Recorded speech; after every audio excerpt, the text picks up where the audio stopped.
नमस्कार। आज हम जरा गहराई से बात करेंगे सुप्रीम कोर्ट के उन हालिया आदेशों पर जो आवारा कुत्तों से जुड़े हैं। हाँ, ये मामला में से तो दिल्ली एनसीआर से शुरू हुआ था, लेकिन अब लगता है इसका असर पूरे देश पर पड़ेगा। और हमारी जो जानकारी है वो सीधे कोर्ट की कार्रवाई से मतलब लाइव अपडेट्स पर आधारित है। इसकी शुरुआत हुई थी जब दो जजों की एक बेंच थी, उन्होंने टाइम्स ऑफ इंडिया की एक खबर पे वो कहते हैं ना स्वतः संज्ञान ले लिया। अच्छा, मतलब कोर्ट ने खुद ही मामला उठाया। हाँ, बिना किसी याचिका के। वो खबर थी कि शहर आवारा कुत्तों से परेशान है और बच्चे इसकी कीमत चुका रहे हैं, कुछ ऐसी हेडलाइन थी। और फिर 11 अगस्त को उसी बेंच का एक काफी सख्त सा आदेश आया था ना। हाँ, बहुत। उसमें कहा गया कि दिल्ली एनसीआर में फॉरेन शेल्टर होम बने और 8 हफ्तों के अंदर सारे आवारा कुत्तों को पकड़कर उनमें रखा जाए। मतलब परमानेंटली उन्हें वापस छोड़ने का कोई जिक्र नहीं था। नहीं, बिल्कुल नहीं। आदेश का मतलब यही था कि उन्हें पकड़ने के बाद छोड़ा नहीं जाएगा। और बस यहीं से मामला थोड़ा उलझ गया। उलझ गया कैसे? क्योंकि कई वकीलों ने कहा कि भाई ये आदेश तो सुप्रीम कोर्ट के ही अपने पुराने फैसलों और खासकर एनिमल बर्थ कंट्रोल यानी एबीसी नियमों के खिलाफ जा रहा है। अच्छा, वो एबीसी नियम जिनका मकसद है पॉपुलेशन कंट्रोल करना, नसबंदी और टीके लगाकर। बिल्कुल। और फिर उन्हें उसी इलाके में वापस छोड़ देना जहां से पकड़ा था। ये मानवीय तरीका माना जाता है। तो इस टकराव की वजह से फिर मामला। हाँ, इसी वजह से मामला 3 जजों की बड़ी बेंच को भेजना पड़ा। जस्टिस विक्रमनाथ, जस्टिस संदीप मेहता और जस्टिस एन.वी. अंजारिया की बेंच को। ओके, तो अब हम बात कर रहे हैं इस नई बेंच के 22 अगस्त 2025 वाले निर्देशों की, है ना? ये अंतरिम निर्देश हैं। जी हाँ, ये अंतरिम है, फाइनल नहीं। और इसमें सबसे बड़ा बदलाव यही है कि 11 अगस्त के आदेश का वो हिस्सा जिसमें कुत्तों को छोड़ने पर रोक थी, उस पर फिलहाल रोक लगा दी गई है। अच्छा, तो मतलब अब नसबंदी और टीकाकरण के बाद कुत्तों को वापस छोड़ा जा सकता है। हाँ, छोड़ा जा सकता है, लेकिन इसमें कुछ महत्वपूर्ण अपवाद है, शर्तें हैं। शर्तें? कैसी शर्तें? जैसे जिन कुत्तों पर रेबीज होने का शक हो या जो बहुत ही ज्यादा आक्रामक व्यवहार दिखा रहे हों, उन्हें वापस नहीं छोड़ा जाएगा। उन्हें अलग रखा जाएगा, निगरानी में। ये तो ठीक है, मतलब सेफ्टी के लिहाज से जरूरी भी है। बिल्कुल। और वो जो खिलाने वाले नियमों की बात थी, एमसीडी को जगह तय करनी होगी। हाँ, वो भी है।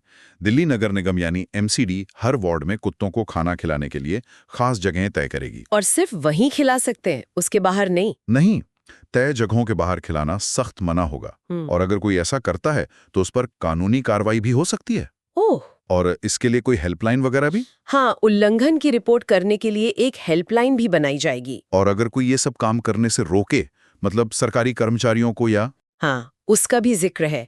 अगर कोई व्यक्ति सरकारी कर्मचारी को कुत्तों से जुड़ा काम जैसे पकड़ने या इलाज करने से रोकता है, तो उस पर एक्शन होगा। और अगर कोई एनजीओ या कोई पशु प्रेमी मतलब वो बाधा डाले तो उन पर मतलब एनजीओ या व्यक्ति पर 25,000 रुपए तक का जुर्माना लग सकता है। 25,000? अच्छा खासा अमाउंट है। लेकिन इसमें कुछ सकारात्मक भी है, जैसे गोद लेने की बात। हाँ, ये एक अच्छी बात है।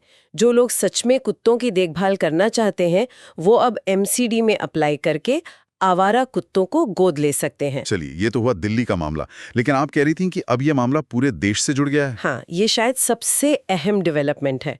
सुप्रीम कोर्ट ने अब इस मामले का दायरा बढ़ाकर पूरे भारत का कर दिया है। पूरे भारत का मतलब सभी राज्यों, केंद्र शासित प्रदेशों और उनके पशुपालन विभागों को नोटिस जारी किया गया है। उनसे पूछा गया है कि उनके यहाँ एबीसी नियमों का पालन कैसे हो रहा है, इसकी पूरी डिटेल दें।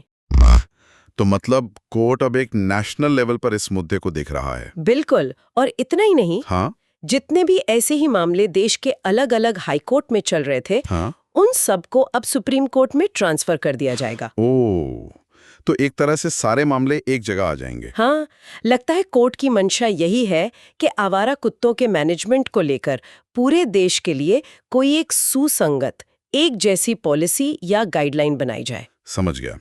तो अगर हम इसे समेटें तो दिल्ली में सुप्रीम कोर्ट ने अपने पिछले कड़े रुख को थोड़ा बदला है। कुत्तों को नसबंदी के बाद छोड़ा जा सकता है, कुछ शर्तों के साथ। हाँ। खिलाने के नियम सख्त कर दिए हैं, जगहें तय होंगी। और रुकावट डालने पर जुर्माना। और सबसे बड़ी बात, ये अब सिर्फ दिल्ली नहीं पूरे देश का मुद्दा बन गया है। बिल्कुल। कोर्ट एक तरह से पूरे देश के लिए एक संतुलित समाधान ढूंढने की कोशिश कर रहा है, जिसमें अलग-अलग कोर्ट केस भी शामिल हो जाएंगे। और ये सब अभी अंतरिम है, ये ध्यान रखना होगा। तो ये सब जानने के बाद एक सवाल तो दिमाग में आता है कि आखिर वो सही संतुलन कैसे बनेगा। मतलब पशु कल्याण की ज़रूरतें, लोगों की सुरक्षा की चिंताएं और फिर इन नए राष्ट्रव्यापी नियमों को ज़मीन पर उतारने की चुनौतियां। हाँ, ये वाकई एक बड़ा सवाल है और इसका जवाब शायद आने वाले समय में कोर्ट की कार्रवाई और ज़मीनी हकीकत से ही मिलेगा। इस पर आगे भी काफ़ी बहस और विचार होगा यकीनन।